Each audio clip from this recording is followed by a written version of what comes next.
Dans cette vidéo, nous allons apprendre à construire un diagramme circulaire.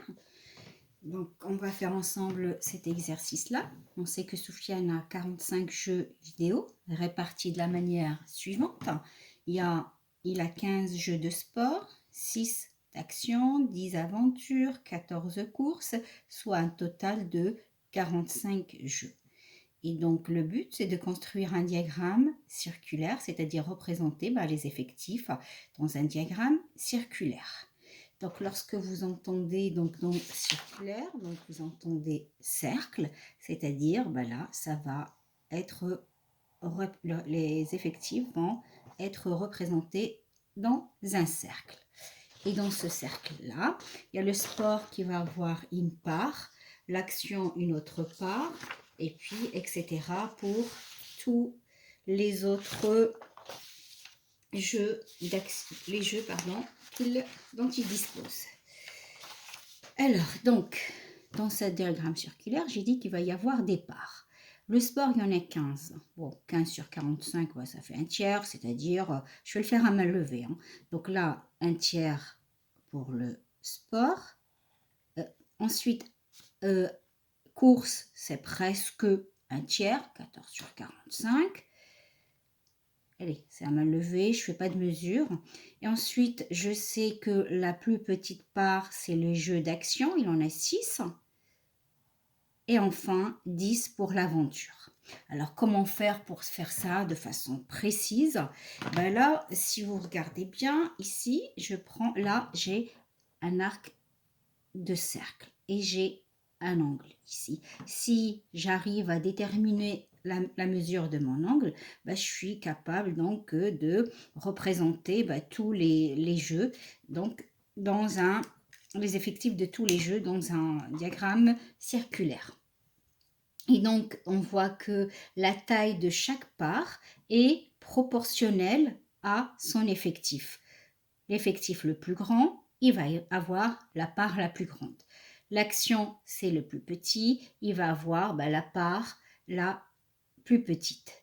Et nous savons que un cercle, c'est 360 degrés. Donc, un cercle fait 360 degrés. Vous allez voir, je vais me servir de la proportionnalité pour déterminer donc la mesure de tous les angles. Pour cela, je vais rajouter ici une ligne que je vais appeler angle en degrés.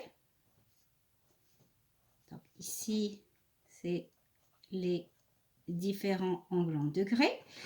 J'ai dit que je sais qu'un cercle fait 360 degrés. Ici, j'ai 360 degrés.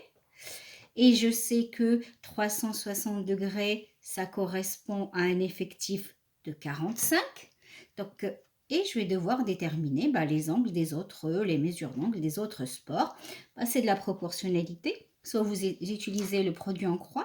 Donc, vous voulez déterminer ici, 14, ça correspond à quel angle? Vous savez que 14 fois 360 égale à 45 fois ce que je cherche, ou bien ce que je cherche, quatrième proportionnel égale à 14 fois 360 sur 45.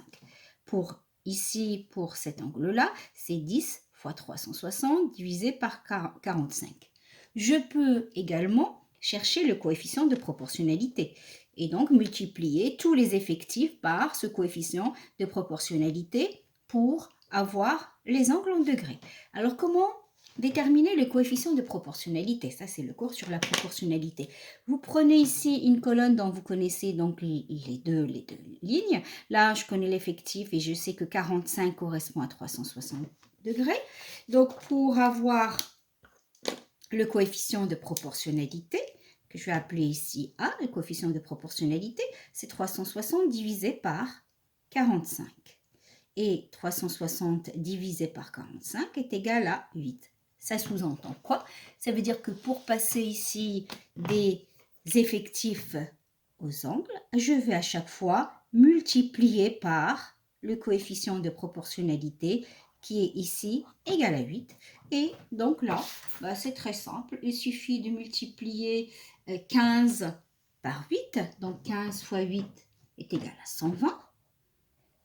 Je multiplie 6 par 8. 48. 10 fois 8, 80. Et ensuite, 14 fois 8, bah, ça donne 112. Si vous additionnez donc tout ça, 120 plus 48 plus 80 plus 112, bah, vous trouvez 360 degrés. Une fois que vous avez donc les mesures d'angle, bah, maintenant, il suffit de reporter tout ça donc dans un cercle.